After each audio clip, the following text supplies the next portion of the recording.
one seagull per each side. And they got the idea that 1997, each November, because the boat's in November, they resurfaced this. And just when they played the last post, on this occasion, a whole lot of birds flew over the area.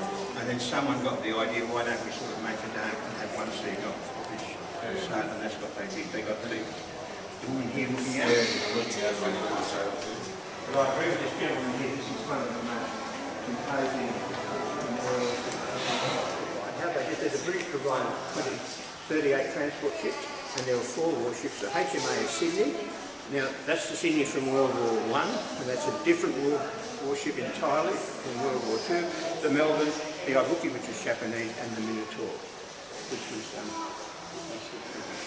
and they all went round to Albany, King George's Sound, which is Charlotte Bay, which is just near Albany, and they all met up there, and they sailed around past Port and they headed towards Christmas Island.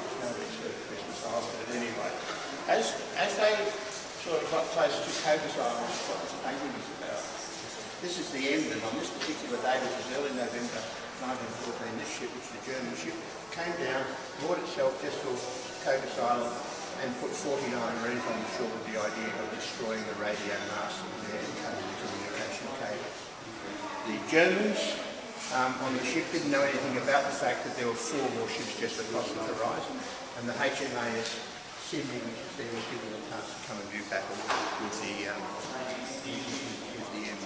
The Emden was a very efficient German ship. The Germans were always very efficient in everything they did, very efficient German ship, but only a small ship. And once the big guns of the larger Australian ship started to land on the decks, it became sort of very much.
Occurs on the 19th of November 1941, and this ship had been to Singapore, nearly to Singapore on escort duty for British transport, and was returning to Perth along the Western Australian coast, and it got to just off Geraldton, just off Carnarvon, about 100 or so kilometres out, when the sailors on the bridge part here, they looked across and they saw a ship which they could not recognise.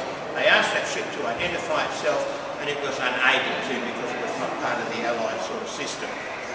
What the Australians then did was they changed direction and they made a beeline towards the ship. What this ship was, it was the Cormorant. It was disguised as a Dutch ship, a Dutch trading ship, and it was dropping mines in the ocean off the Western Australian coast. It was actually full of explosives. The first part of the moving over started about 3:30 in the afternoon, and by about 5:45, 5 o'clock, for some reason or other, which we don't know to this day, if you have the Cormorant here, the Sydney steered itself right up alongside of it, and there was only a kilometre between them. And then, while this was happening, they were still asking for the ship to identify itself, and it couldn't. But what happened was the Germans took the opportunity. They took down the Dutch flag they were flying, and they fired across almost simultaneously at the front turret, the bridge, and the front guns of the Sydney. And this first attack would have occurred about 5 o'clock in the evening, in November, off the Western Australian coast. The turret was sort of knocked out.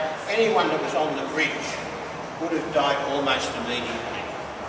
they seem to think, the people who have found the ship and put all this together, and the front guns were knocked out. In addition to that, a torpedo struck Sydney about here.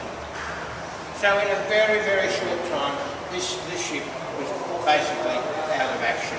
The Australians retaliated mainly with their rear guns. They fired across. The Germans were scared stiff that too many shells were going to land on the deck, and of course it was full of mines, so the whole thing was going to blow up. So what they did, they got into their lifeboats and they moved away. But before they got into their lifeboats, they set charges. So when they got far enough away not to be affected, they then detonated the charges and the ship basically blew itself up. The cormorant sunk basically where the incident occurred. The Sydney moved away about 10, 11 kilometres, and about 11 o'clock that night it actually sunk under the water. People ask the question, two questions: why did those two ships get so close together, and why did the Sydney, after it stayed afloat for about 4 or 5 hours after this battle, why were there no survivors?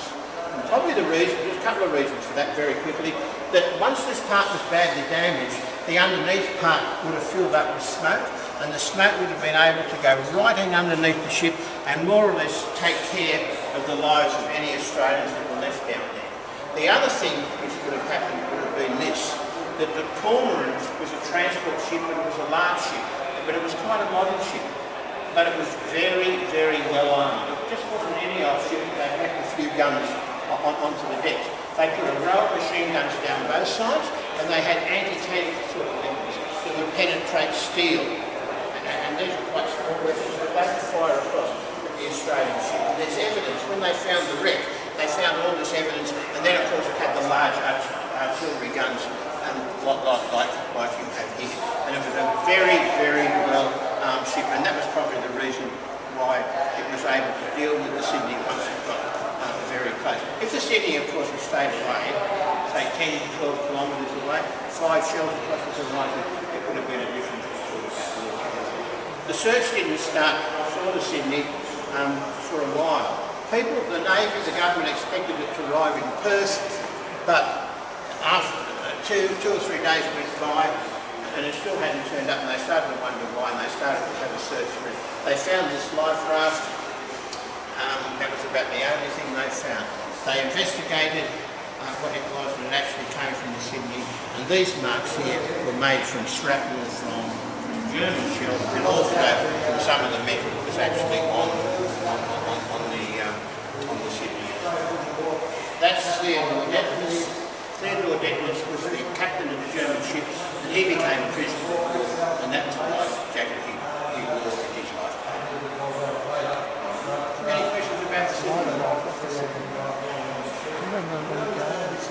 Okay, I don't think it's all over. The whole division's there. Just out back here.